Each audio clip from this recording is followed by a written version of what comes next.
আনসারকে আজকে মাঠে নামিয়েছি। এখানে আওয়ামী লীগ এবং ভারত জড়িত কিভাবে শুনেন। তারপর আনসার বাহিনীর যারা এখানে যুক্ত ছিলেন কঠোর আইনের আওতায় আনতে হবে এদেরকে।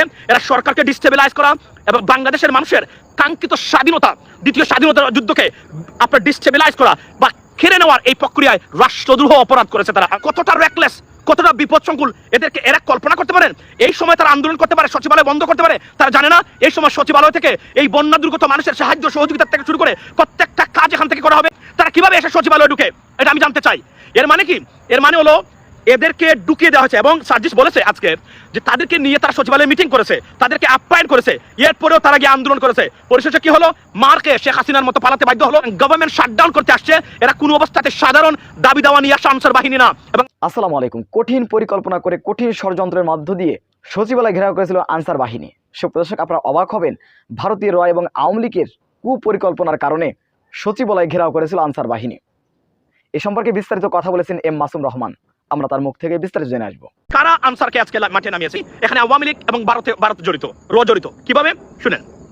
দেখবেন আনসার সদস্যরা সারা বাংলাদেশ বর্তমানে পানির নিচে বলতে গেলে। আমাদের ফেনী, আমাদের কুমিল্লা, আমাদের চিরং, অনেক এরিয়া, সিলেটের কিছু অংশ পানির নিচে হাবুডুবি খাচ্ছে। একটা ক্যাটাস্ট্রফিক এবং humanitarian situation in those areas. এবং এরা এখন আন্দোলন করে। এরা কতটা রেকলেস, কতটা বিপদসংকুল এদেরকে এরা কল্পনা করতে পারেন? এই সময় তারা আন্দোলন করতে পারে, সচিবালয় বন্ধ করতে পারে, তারা জানে না এই সময় সচিবালয় থেকে এই বন্যা দুর্গত মানুষের সাহায্য সহযোগিতা থেকে শুরু করে প্রত্যেকটা কাজ এখান থেকে করা হবে। তারা কিভাবে এসে সচিবালয়ে ঢুকে এটা আমি জানতে চাই। এর মানে কি? এর মানে হলো এদেরকে ঢুকিয়ে দেওয়া হয়েছে এবং সার্জিস বলেছে আজকে যে তাদেরকে নিয়ে তারা সচিবালয়ে মিটিং করেছে, তাদেরকে আপ্যায়ন করেছে, এরপরেও তারা গিয়ে আন্দোলন করেছে। পরিশেষে কি হলো? মারকে শেখ হাসিনার মতো পালাতে বাধ্য হলো এবং পালিয়ে ক্ষমা চেয়ে আপনার মানিকের মতো অবস্থা তার হয়েছে।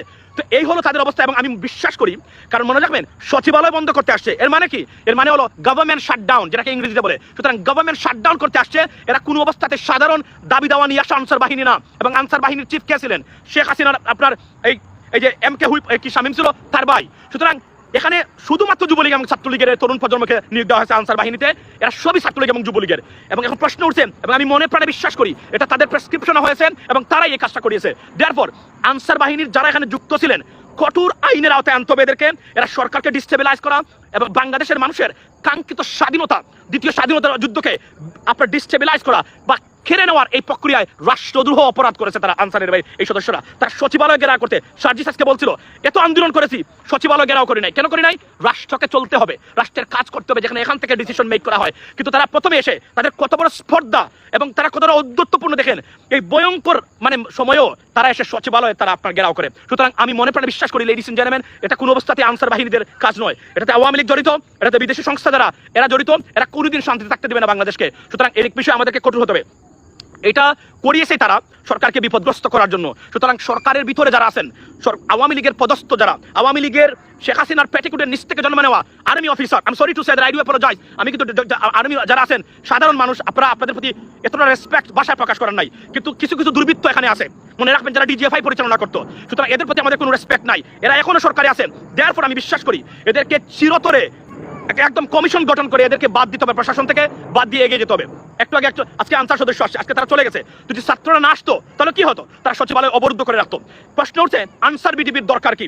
আমি প্রস্তাব করছি আনসার বিডিবিকে এই সরকারের এদেরকে বাধ্যতামূলক বাদ দিয়ে, এমনি তো তারা ইরেগুলার অনেক ক্ষেত্রে, ছাত্র জনতার পক্ষ থেকে নতুন আনসার বাহিনী গঠন করা হোক, আর না হলে এটাকে অ্যাবলিশ বা বিলুপ্ত করা হোক। কারণ বাংলাদেশের মানুষের জন্য আনসার এবং বিডিবি কোনো দরকার প্রয়োজন আছে বলে আমি মনে করি না।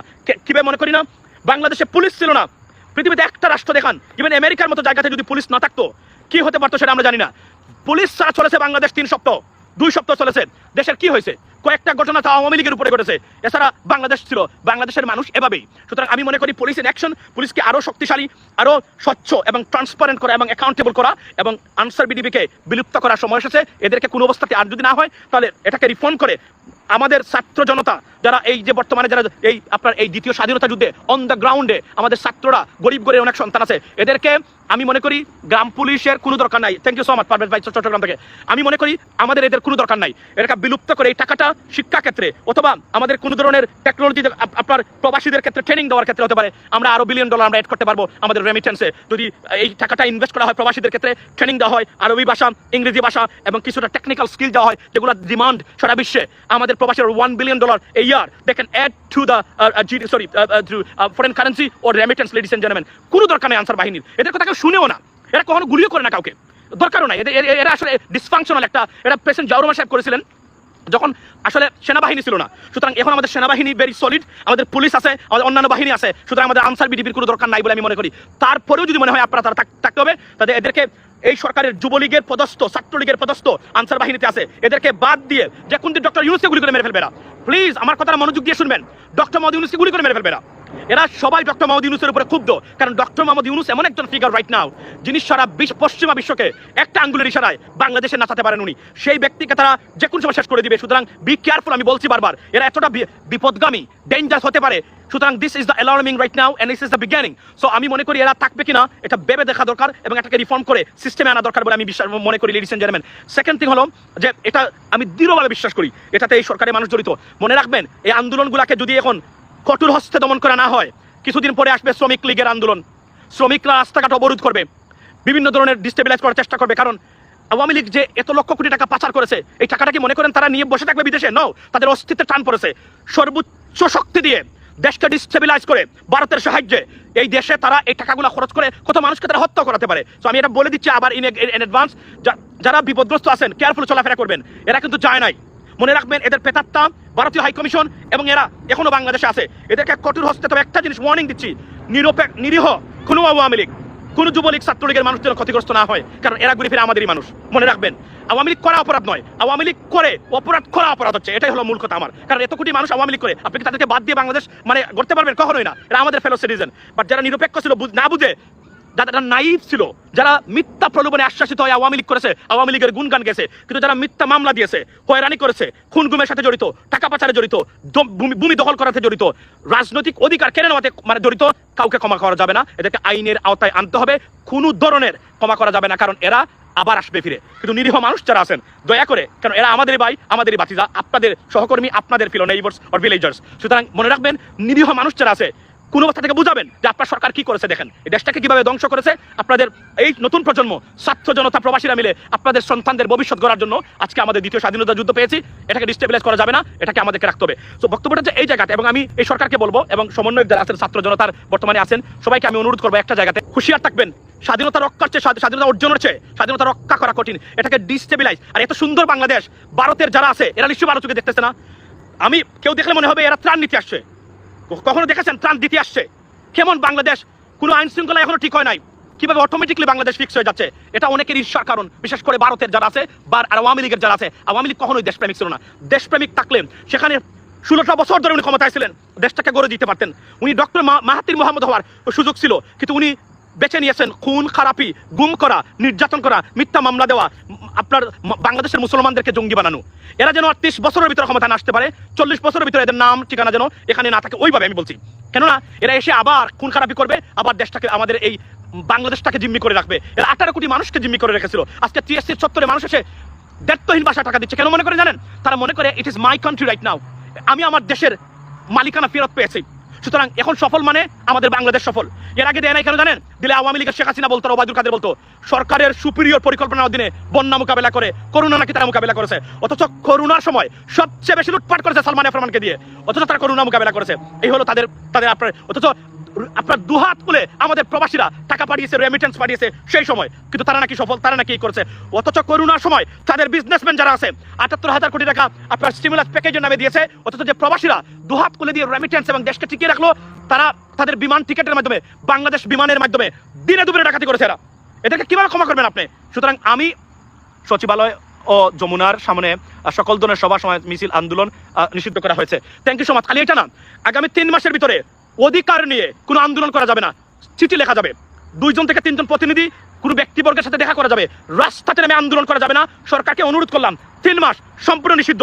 3 মাস পরে আপনারা আসবেন, কারণ এই 3 মাসের ভিতরে রাষ্ট্রীয় প্রতিষ্ঠানগুলা মেন্ডিং বা রিপেয়ার বা ফিক্স করা, বা যেটাকে আমরা বলি আপনার পুনর্গঠন করা, রিফর্ম করা, এই সময়ের ভিতরে কোনো ধরনের আন্দোলন দাবি আনসারকে বলতে চাই, 16 বছরে কি করেছেন? আসলেন না তখন, সচিবালয় ঘেরাও করলেন না কেন?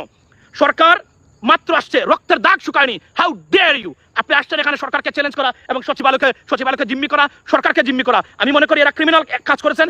এদের যারা আছেন শাস্তির আওতায় আনা উচিত। এবং আবার বলছি, আনসার বিডিপিকে রাখবেন কি রাখবেন না, এটা ডিসফাংশনাল ইউজলেস অর্গানাইজেশন। এদের কোনো প্রয়োজন আছে বলে আমি মনে করি না। এদের কোনো ট্রেনিংও নাই, ঠিকমতো বন্দুকও ধরতে পারে না, আমি দেখেছি নিচ্ছুক এদেরকে। সুতরাং এদেরকে যে কোনোভাবে অবসর দিয়ে আমাদের এই পয়সাটা খরচ করার কোনো দরকার নাই, এদেরকে অন্য কাজে লাগানো যেতে পারে। কিন্তু আনসার বিডিপির প্রয়োজনীয়তাটাই কতটুকু, এটা একটা কমিশন গঠন করে যাচাই বাছাই করে দেখা দরকার বলে আমি মনে করি, লেডিস এন্ড জেন্টলম্যান। সুতরাং আমার বক্তব্যটা এই জায়গাতে, প্রিয় বাংলাদেশি ভাই বোনেরা, এই একটা ভয়ঙ্কর ফেসিবাদ থেকে দেশটাকে মুক্ত করেছেন আপনারা, আমরা সবাই মিলে। We got to protect it, we got to preserve it. What we have to do, we have to be aware of it. Okay, every single time, next 3 months চোখ কান খুলে রাখতে হবে। এর ভিতরে আওয়ামী লীগের এরা আছে, চেষ্টা করতে পারবে তারা পাল্টা বিপ্লবের নামে বিভিন্ন ধরনের কেওস করার চেষ্টা করবে। যখন দেখবে পারবে না, অটোমেটিকলি তারা দেশ ছেড়ে পালাবে এবং তারা পালাতে বাধ্য। এদেরকে যতটা খুনের সাথে জড়িত, গুমের সাথে জড়িত, টাকা পাচারের সাথে জড়িত, মিথ্যা মামলা দেওয়ার নামে জড়িত, একটাকে ছাড়া যাবে না। প্রত্যেকটাকে কঠিনভাবে the full course of loss আপনার প্রতিষ্ঠিত করে এদেরকে বিচারের আওতায় আনতে হবে। সুপ্রিয় দর্শক, এম মাসুম রহমানের এই বক্তব্যটি আপনারা কিভাবে দেখছেন, কিভাবে মূল্যায়ন করছেন, অবশ্যই আপনাদের মূল্যবান মন্তব্য কমেন্ট বক্সে জানাবেন। সবসময় সত্য নির্ভর তথ্য পেতে স্বাধীন বাংলা ইউটিউব চ্যানেলটি সাবস্ক্রাইব করে আমাদের সাথে থাকুন। আসসালামু আলাইকুম রহমতুল্লাহি ওয়া বারাকাতুহু।